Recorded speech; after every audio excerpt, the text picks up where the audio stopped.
سلام بنات، نتمنى تكونوا بخير على خير دائما في تحضيرات رمضان لهذا العام هذا ان شاء الله. اليوم البنات غنشارك معكم هذا مركز عصير الليمون او مركز عصير البرتقال، شي حاجه زوينه البنات وبراتيك لجميع انواع العصائر. خليكم على الفيديو حتى الاخير.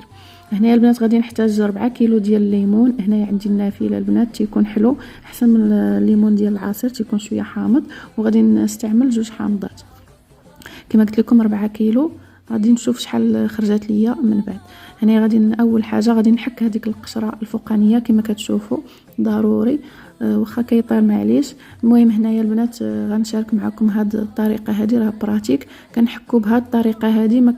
مهم هذه العمليه البنات راه ما كتخليش توصل للبابه نهائيا، عكس هذه الطريقه هذه القديمه اللي كنحكوا بها كتبين البابه كما كتشوفوا. البابه البنات راكم عارفين كتكون حاره،